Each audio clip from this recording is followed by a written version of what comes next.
ఈ మధ్య కాలంలో నేనొక న్యూస్ చూసానండి. దానివల్ల కొంచెం ఎందుకో డిస్టర్బ్ అయ్యాను నేను.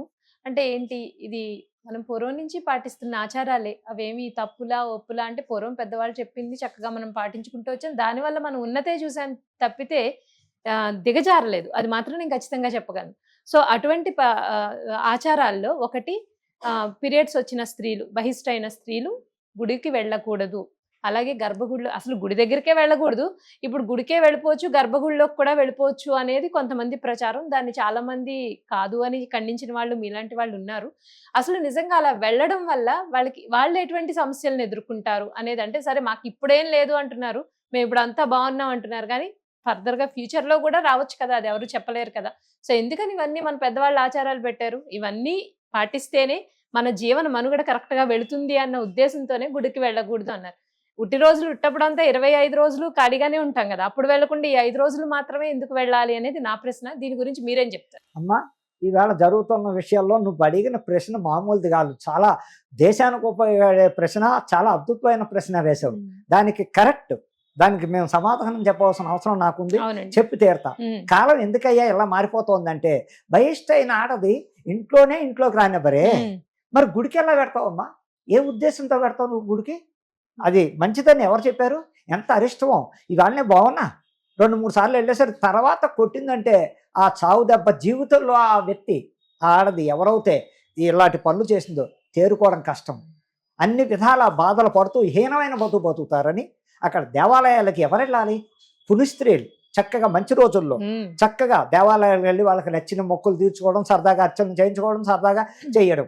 అలాంటప్పుడు మన పెద్దవాళ్ళు, మన తల్లిదండ్రులు అవ్వచ్చు, అమ్మమ్మలు అవ్వచ్చు, నాయనమ్మలు అవ్వచ్చు, అలాంటి వాళ్ళ దగ్గర నుంచి వచ్చే ఆచారాలే ఇవాళ కొత్తగా మీరు అసలు ఇప్పుడు అంటే తిరుగుతున్నారు బహిష్టై. ఆనాడు తిరిగివారమ్మా? నానమ్మల కాలం కానీ అమ్మమ్మల కాలంలో కానీ ఒక ఆడపిల్ల బయటకు వచ్చి సైంటిఫిక్ గా కూడా రీజన్ ఉంది. యాక్చువల్లీ చాలా మంది అసలు కారణం ఏంటో తెలుసా? బహిష్టైన ఆడదే తిరగడం. అనేక రకాల వైరస్లు వస్తున్నాయి. అది అర్థం చేసుకోవట్లేదు. వాళ్ళ బాడీకే రకరకాల కొత్త వ్యాధులు వస్తున్నాయి. అనర్థం. అలా తిరగకూడదు. కాదు, కల్చరల్ మారింది, కరెక్ట్ ఒప్పుకుంటా. దేశంలో కల్చరల్ మారింది. దానికి మీరు చకమైనా పాటించండి. ఎలాగా? ఇంట్లో ఉద్యోగానికి వెళ్ళాలి, తప్పదు 10 మందిలోకి. అది ఏ శాస్త్ర ప్రకారంగా వెళ్ళాలంటే ఇంట్లో దూరంగా ఉంటూ, ఇంట్లో వాళ్ళకి దూరంగా ఉంటూ, దేవుడు డోర్ వేసుకుని వంటగదిలోకి వెళ్లకుండా ఎవరో ఒకరి చేత చేయించుకుని, లేకపోతే బయట నుంచే తెప్పించుకోండి. భార్యాభర్తలే ఉన్నారు, 4 రోజులు బయట నుంచే తెప్పించు తినండి, కానీ వంటగదిలోకి కూడా వెళ్ళకూడదు. అసలు అర్థం చేసుకుంటే దేవుడి గది కన్నా వంటగది దేవాలయం తెలుసా ఎవరికైనా? శాస్త్రం వంటగదే దేవాలయమ్మా. మన బుద్ధి మనం జరుగుతోంది. ఇవాళ 4 ముద్దలు లోపలికి ఎడుతుంటే ఆ నిప్పు అంటించిందని మనకు అన్నం రాదు.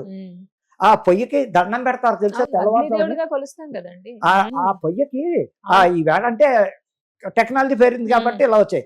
కాలంలో పొయ్యలేక ఆ పొయ్యి దండం పెట్టి అగ్గిపొల గీసేవారమ్మా. ఇప్పుడు ఏమిటంటే ఈ స్టవ్లకి పసుపు రాసి దండం పెట్టుకుని నిజంగా చాలా మంది చేస్తున్నారు. పసుపు పొట్టెట్టు దండం పెట్టుకుని పొయ్యి వెలిగిస్తున్నారు. అలాంటి కాలంలో జరుగుతున్నప్పుడు మూఢనమ్మకాలతో మాకేం జరగలే, మాకేం లేదు, మేము ఇలాగే ఉంటామంటే అది నీ ఒక్కరితో అయిపోలే. కుటుంబాలు నాశనం అయిపోతాయి. నువ్వు చేసుకున్నావు, నీ అనర్థం కుటుంబాన్ని కొట్టేస్తుంది. నీ కట్టుకున్న పిల్లలు కావచ్చు, నీ భర్తకే అవ్వచ్చు, రకరకాల ఇబ్బందుల్లో పడుతున్నారే. ఇవి ఎందుకు అర్థం చేసుకోవట్లేదు? ఇకపోతే బొట్టు మానేసారు, అయిపోయింది. ఆ బొట్టు మానేసారు, దానికి బాధపడలేదు. ముడేసుకోవట్లేదు, కనీసం జడ వేసుకుని ముడేసుకున్నా కూడా బాగుంది. ఆ జుట్టు విరమించుకోవడం వల్ల కూడా చాలా దరిద్రాలు. అందులో హిందూ సాంప్రదాయం, వామాచారంలో, సనాతన ధర్మంలో. మరి ఆడవాళ్లే తప్పులు చేస్తుంటే దేశానికి అరిష్టాలు వస్తున్నాయంటే ఎందుకు రావు? ఇంట్లో ఆడది మొత్తం ఇది అవ్వచ్చు, కన్నెపిల్ల అవ్వచ్చు, వాళ్ళు కరెక్ట్గా ప్రవర్తిస్తున్నంతకాలం దేశానికి అరిష్టాలు రావు. అమ్మవారు తెలుసు అసలు ఆడదంటేనే ఆదిపరాశక్తి. ఆదిపరాశక్తి కళ్యాణ చేస్తే ఎంతసేపు అమ్మా? అలాంటి అమ్మవారి గుడికి వెడితేనే ఆవిడ నిండుగా ఇంత చక్కటి కుంకం పెట్టుకుని రకరకాల అలంకరణతో, రకరకాల చీరలతో ఆ మహాతల్లి కలకల్లాడిపోతూ ఉంటుంది. మరి ఆ గుడికి వెళ్ళి నువ్వేం నేర్చుకున్నావు అంటే బయట నువ్వు గుడికి వెడితే ఏం కాదా? ఎందుకు కాదా? ఇది ఎవరు చెప్పారు ఆ ఆచారం? అసలు దేశం బాగుపడాలంటే అలాంటి చండాల ఆలోచన రావచ్చా, చెయ్యొచ్చా అని నేను ఖండిస్తున్నా. అది పద్ధతి కాదు. అలాంటి ఎవరైనా కొత్తగా విన్నవాళ్ళు ఆ చెప్పిన వాళ్ళ మాటలు నమ్మకండి. నమ్మి వృధా మీ ఇంట్లో కష్టాలు తెచ్చుకోకండి, లేనిపోయిన అనర్థాలు తెచ్చుకోకండి, ఇబ్బందులు పాలవకండి అని నేను ఛాలెంజ్ చేసి చెప్తున్నాను. ఇది చాలా అరాచకం. ఆ పని వలన అస్సలు బహిష్టైన ఆడది పక్క వాళ్ళతో మాట్లాడటం కలవకూడదు. అంటే మాటలు ముచ్చట్లు అలాంటి చక్కగా దూరంగా ఉండొచ్చు, మన ఇంట్లోనే దూరంగా కూర్చుని మాట్లాడుకోవచ్చు. వంటగదికి దేవుడి గది చూడనంతసేపు ఆ ఇంట్లో శుభాలు తప్పవు. చక్కగా ఉండండి, అర్థం చేసుకోగండి. ఒకరిని బట్టి ఒకళ్ళు మొండిగా వెళ్ళిపోతున్నారు, ఆ మొండితనం తగ్గించుకోండి. ఫస్ట్ ఆడవాళ్ళకే నేను ఖచ్చితంగా మీ కుటుంబాలు మీ భర్తలు పసుపు కుంకాలు ఉండాలన్నా ఇంకా పోతే కొత్తగా ఈ మధ్య ఇదో స్టైల్ నేర్చుకున్నారు, స్టిక్కర్ పెట్టుకోవడం. ఏ చీర కట్టావో ఆ చీర కలర్ స్టిక్కర్, ఏ డ్రెస్ వేసావో దాన్ని తగ్గ కలర్ మ్యాచింగ్ స్టిక్కర్ కూడా, ఎరుపు కాదు అది వదిలేశారు. మంగళసూత్రాలు కూడా తీసేస్తున్నారు, తీసి ఇంట్లో పెడుతున్నారు, లేకపోతే బ్యాగులో పెట్టుకున్నారు. కాళ్ళకి మట్లు కూడా ఉండలేదు. అబద్ధం ఎందుకు, చూస్తే నిజంగా ఈ అమ్మాయి పెళ్ళి అవ్వలేదా, లేకపోతే పునిస్త్రీయా, వీడియోనా కూడా తెలియకుండా పరిస్థితులు ఈ ఆడవాళ్ళు చేతులారా కష్టాలు కోరి తెచ్చుకుంటున్నాను. నేను విమర్శిస్తున్నది తప్పు కాదు, అర్థం చేసుకుంటే గురువుగారు మంచి చెప్పారు అనుకుంటారు, లేదు తిట్టుకుంటారు, వాళ్ళ పాపం వాళ్ళే అనుభవిస్తారు. ఎందుకయ్యా కష్టాలు వస్తున్నాయంటే ఆడవాళ్లే. ఆడవాళ్ళ ఆచారాలు పాటిస్తే ఆ ఇంట్లో కలకలాడుతూ ఉంటుంది, ఆ కుటుంబం అన్ని విధాలా బాగుంటుంది అని చెప్పడానికి 100% అమ్మ తప్పుడు. తెలియకపోతే పెద్దవాళ్ళని అడగండి, మన అమ్మనో అమ్మ ఇలా ఉంది నేను ఇచ్చే అమ్మ తప్పమ్మా అలా చేయకు తల్లి, బాగుండదమ్మా అని కన్నా తల్లేనే చెప్పాలి.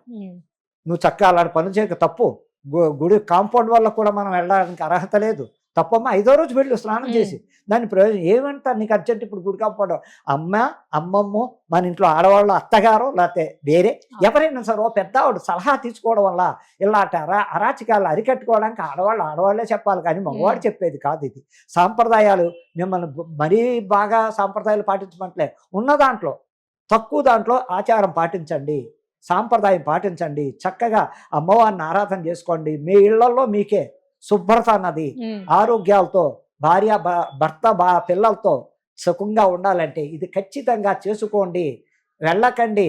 అది నేను ఖండిస్తున్నా. బహిష్ట అయినప్పుడు ఏడాది పిచ్చి పనులు చెయ్యొద్దు, చాలా నిష్టగా ఉండాలి. వాళ్ళు ఎంత నిష్ట ఉంటే అంత మంచిదమ్మా. అది ఎవరు అంటించారో ఈ అంటితో చక్కటి పొట్టు పెట్టుకుని బయటకు వెళ్ళండి అనే చెప్తున్నాను. ఆడవాళ్ళందరికీ అర్థం చేసుకోమని చెప్తున్నాను. రైట్ అండి, ధన్యవాదాలు.